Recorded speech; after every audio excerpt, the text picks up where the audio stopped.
Let's first talk about what's happening in terms of the issues on these misconduct. We've got Lisa Bloom, the attorney for accusers, this morning saying there are more accusers, saying that John Conyers acted inappropriately. What's your take on this situation? My take on all of these situations, Maria, is that these are things that these members of Congress or their staffs need to settle, and they need to do this in a way that is not using taxpayer funds. And then it is going to be up to those members, their families, and their voters to decide when and how and if they resign. But the most important point for us is taxpayer dollars should not be used to settle these misconduct allegations and come to those through the Office of Compliance to those settlements.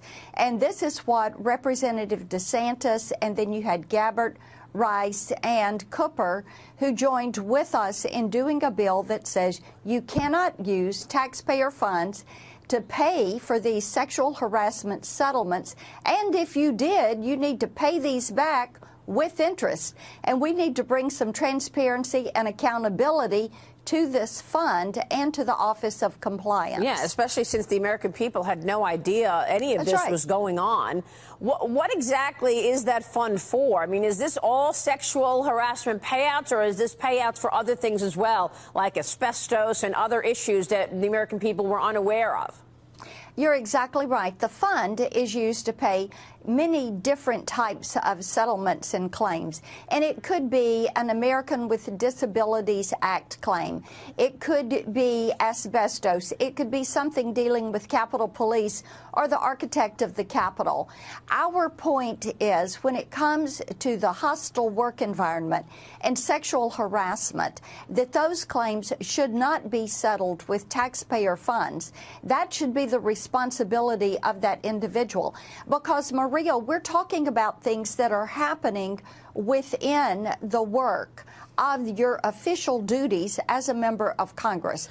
But taxpayer dollars ought not to be used to settle those filings and complaints and those settlements. So how much of the fund has been paid out for sexual misconduct? We're not exactly sure, and I will tell you, Chairman Harper, who is chairman of the House Administration Committee, is really in behind this. He is doing a good job to get answers. We know that all total, since 1995, there have been 268 claims paid. We know the total is 17 million. How that breaks out with different types of complaints and settlements, we do not know. That's the information that we are hopeful to get. The chairman is working to get that for us, and working with him, you have those of us who are members who are trying to structure the manner in which this works, the way members are utilizing these funds, and to bring the accountability, transparency, and eliminate the hush fund that has been there, that has been utilized in some way, shape, and form. I want to get to your Senate seat run in a second, but let me ask you this. Do you think that there is a double standard when it comes to Congress in this situation? Because obviously there were, accusations against Matt Lauer. He's been fired. Charlie Rose, he's been fired. These companies in the private sector took, no tolerance, right? Zero room for error here. And yet you've got Al Franken hanging around. You've got John Conyers hanging around. They still have their jobs. So is there a double standard here when it comes to Washington? You would think, and it does appear, that there is a double standard that is here, and the utilization of taxpayer funds for a personal bailout to settle these settlements is something that is a taxpayer bailout. As one of my constituents said to me last night, this is not an issue of on your own time, on your own dime. This is an issue of on the people's time and on the people's dime. Yeah, I think you make a lot of good points this morning. Let me ask you, Congressman, about your Senate seat bid. You are running for the seat which will be vacated by Bob Corker in 2018. Why the move? Why do you want to run for that seat? Why do you want to be in the Senate? For me, running for the Senate is the opportunity to continue to work on those issues of faith, family, freedom, hope, and opportunity, and to bring accountability, legislative accountability, and accomplishment to the U.S. Senate.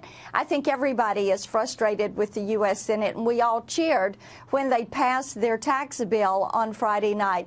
But, Maria, we have to get things through the Senate and to the president's desk. The American people elected Donald Trump to work on issues of health care reform, tax reform, securing the southern border, and dealing with the nation's infrastructure. I am committed to those goals. I share those goals, and I am energized about this race. It is really going well. Why were you shut out of Twitter just because you were talking about what you were trying to pursue in the Senate?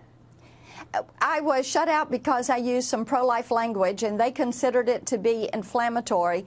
I was talking about a record of accomplishment that I have in chairing the Select Investigative Panel, where we shut down entities and moved forward with eliminating the sale of fetal body parts. And that is something that is not allowed. It is outside of federal statute. And Twitter considered that inflammatory. And I was so pleased that others in the social media universe stood with me. Yes. And it is a free speech issue. Exactly. Do you feel that you were shut down because of your conservative thinking? There is no doubt. They noted that if I removed the pro-life language, they would put it back up.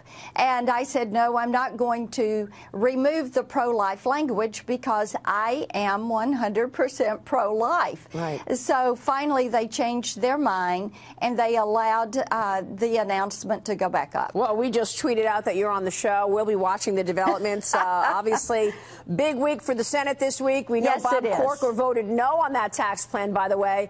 We'll be watching your efforts to claim that seat, Congressman. Good to see you. Thank you.